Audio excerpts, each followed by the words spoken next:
começar nossa análise de mercado desta quinta-feira, dia 19 de maio de 2022, interpretando o que chamamos aqui na Rural Business de a bobagem do dia. A matéria que vamos exibir a seguir foi publicada pelo Estadão Conteúdo e propagada pela imprensa dita especializada que não questionou uma única linha. Bois prontos para abate se acumulam em Goiás com a unidade da JBS suspensa pela China. A reportagem diz: a decisão da China de suspender as importações de carne bovina da unidade da JBS em Mozarlândia, Goiás, no Vale do Araguaia, vem saturando o mercado de animais prontos para abate da região, afirma o presidente do Sindicato Rural de Mozarlândia, Belchior Machado. Segundo ele, há mais de 60 dias a unidade está sem abates. Está improdutiva. Assim, a oferta de bois gordos se acumula na região, com mais de 200 mil animais terminados, afirma Machado. Para Machado, a perda para os pecuaristas diante da situação é alta, já que, segundo ele, a capacidade de abate desta unidade é de cerca de 2.500 animais por dia. Tem muito produtor com um prejuízo enorme, assinala. A reportagem diz mais.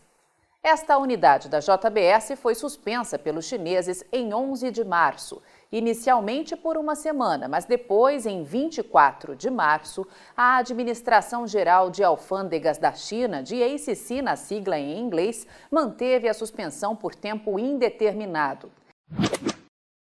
Em entrevista no dia 11 de maio, antes da divulgação dos resultados financeiros da JBS no primeiro trimestre de 2022, o CEO global da empresa, Gilberto Tomazoni, afirmou que a unidade havia passado por uma nova inspeção para a retomada dos embarques.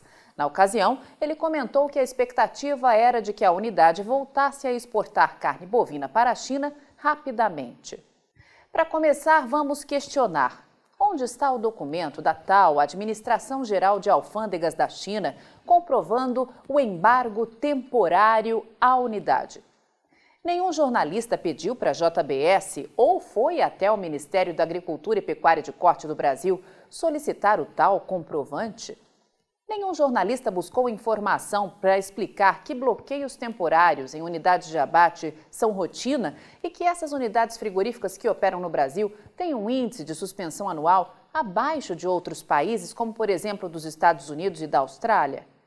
Nenhum jornalista vai explicar que esse tipo de bloqueio não impede o grupo frigorífico de exportar para a China de outras unidades do mesmo estado, ou, caso não tenha, de outra unidade localizada em qualquer outro estado, desde que seja habilitada. Nenhum jornalista vai consultar outros presidentes de sindicatos do estado para ver se eles compartilham do mesmo ponto de vista. Nenhum jornalista vai mostrar o que de fato está acontecendo com as exportações de carne bovina para a China e mostrar que, historicamente, esse tipo de conversa fiada acontece todos os anos no mercado e que os chineses continuam comprando volumes recordes de carne bovina aqui no Brasil. E mais, que os frigoríficos exportadores brasileiros estão faturando como nunca e que isso aconteceu até mesmo no ano de 2021, quando depois de exportarem por meses grandes volumes de carne bovina para o mercado chinês, foi executada uma queda momentânea das compras pela China, só para derrubar o valor da arroba no Brasil. Vamos por partes. Primeiro vamos mostrar para os novos assinantes da Rural Business o gráfico que comprova a manobra de 2021. Veja como, a partir de junho, os frigoríficos exportadores do Brasil elevaram as vendas para os chineses até setembro de forma acelerada, para depois anunciarem o tal teatro do embargo chinês. Agora veja nesse novo pacote gráfico o que foi exportado para os chineses a partir do Brasil no acumulado de 1º de janeiro de 2020 até abril de 2021, comparado com 1º de janeiro de 2021 até o último mês de abril, em volume e, no mais importante, o faturamento, tanto em dólar como em reais. Estamos falando de uma queda de 12,6% no volume embarcado para a China e Hong Kong, mas, ao mesmo tempo, de um faturamento em dólar 7,3% maior. E o mais importante para esses exportadores, o faturamento em reais, que apresentou uma alta de 8,7%. Agora veja o balanço das exportações totais, ou seja, para todos os países, de carne bovina in natura e processada dos frigoríficos do Brasil no mesmo intervalo. Você está vendo alguém aí que opera com exportação de carne bovina a partir do Brasil, perdendo dinheiro com os tais embargos, a não ser o produtor de gado gordo do Brasil? Preste atenção também numa outra coisa, não vai haver nenhum prejuízo ao frigorífico JBS a partir do estado de Goiás. Estamos diante de mais uma manobra explícita para tentar assustar os produtores inocentes de gado gordo do estado e também do Brasil. É a propagação de um novo teatro mercadológico que no final do ano, mais uma vez, vai mostrar recordes de faturamento, não só para a JBS, como também para os frigoríficos exportadores de carne bovina in natura e processada, que no fim de 2022 vão comemorar e muito novos recordes e, ao mesmo tempo, deixar muito prejuízo aos que ainda acreditam nesse tipo de informação. A janela de oferta maior de gado gordo de safra este ano vai ser mais extensa, mas o segundo semestre será de radical diminuição das ofertas de boi e de vaca gorda em todo o Brasil.